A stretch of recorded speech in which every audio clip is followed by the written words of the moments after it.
Hope everybody is well. In the midst of the pandemic and the quarantine, emotions running high. But on a personal level, life is good. My family is healthy. My wife is healthy. We're getting along with each other. That's good. The corona has come a little bit closer to home. A few friends from New York have passed away. Family members of dear friends of mine have passed away. With the pre-existing conditions as they are, whether it's blood pressure or diabetes, unfortunately, these things tend to be fairly common in the African American community. And may they rest in peace, right? But the reason why I felt the need to go live today is because of the young brother whose life was taken away on February 23rd, who would be 26 years old today, Ahmaud Arbery. And I ran my 2.23 miles, and I ran it with my mask on, right? Gotta have your mask on. Normally I only use the mask for about a half a mile, and then I'll take it off and I can feel light and free and sort of go, but I felt like I needed to run the whole 2.23 with the mask. And it was hard. And then I took it off and I felt like I could breathe.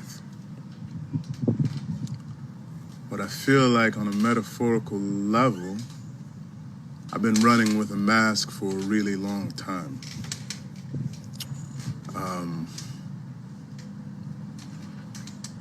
There is this thing you have to do sometimes as a black man who tends to negotiate largely white circles, where you have to make sure that in order to be heard, you must first appease or put at ease the people with which you want to have authentic communication. My mama would always say to me as a young man, she would say, "You're black, things are going to be different for you." And it's one of those things where people can see you from a distance and they don't wonder, is he black? Is he white? I'm not sure, da-da-da. They'll see you and they know who you are. And then they may choose not to be in interaction with you. They may cross the street. They may clutch something close to them, hold their children, etc., etc. So this young brother, over 2 months ago, went for a jog. He went for a jog. And two men, a father and a son, saw him jog by and thought that he fit the profile of someone who had committed robberies in the neighborhood. And so they got their guns and they got in their truck and they followed him.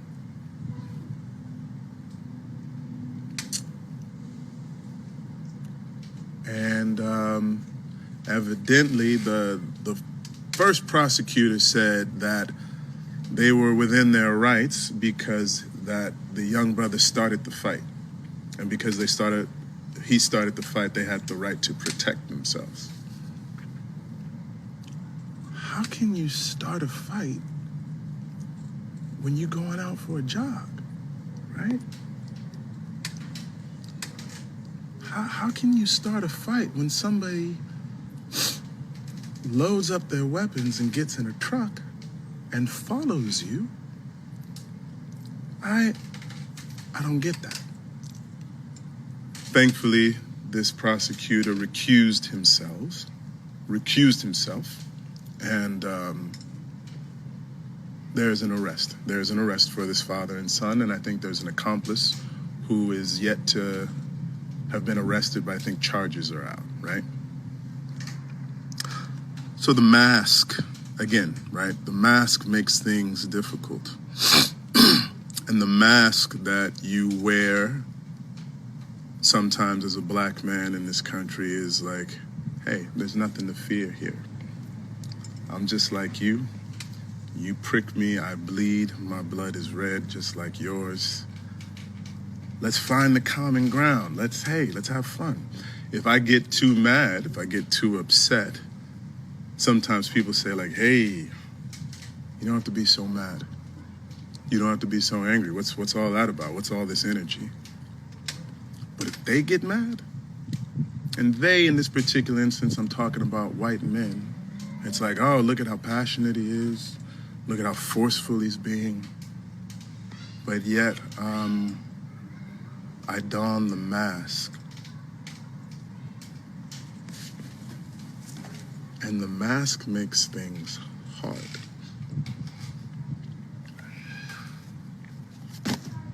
And so many of us wear this mask all the time. And we're expected to keep it up all the time.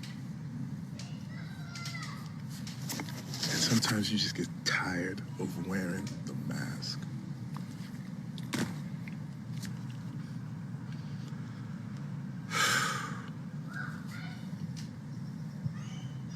My heart goes out to the family of this young brother.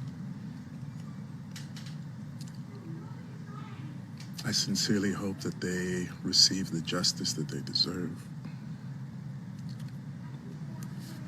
There's a tension that we carry sometimes as black folks, and a lot of folks be like, well, why are you being so tense? Why are you being so anxious? You know what I'm saying? Like, it's a free country, bro. Like, why are you so whatever? It's because of shit like this, man. He was going for a jog. I got kids. We jog in the park. I jog all the time. Randall jogs all the time. That's like his thing.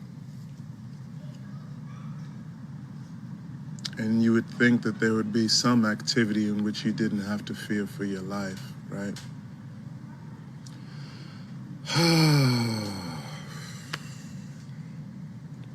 Thank you for being here.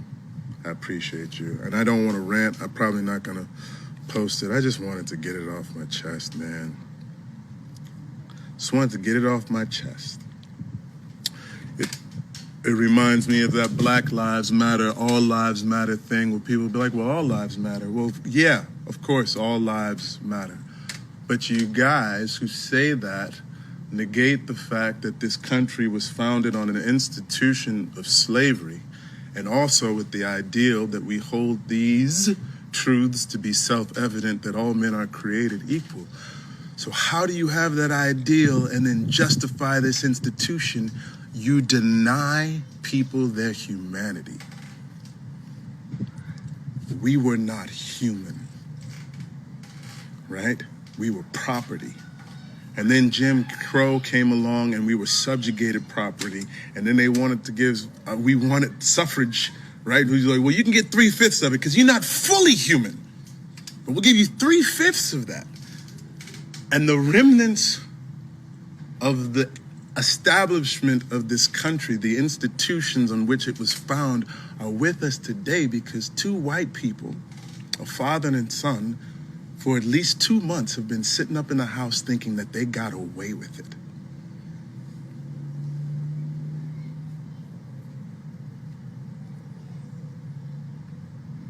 But they could just go out and snuff out a brother's life and then go back home and watch TV, or whatever it is they did.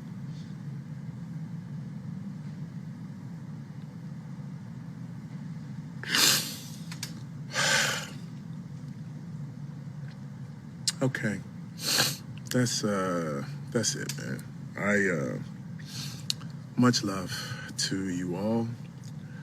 Much love to the family of Ahmaud Arbery.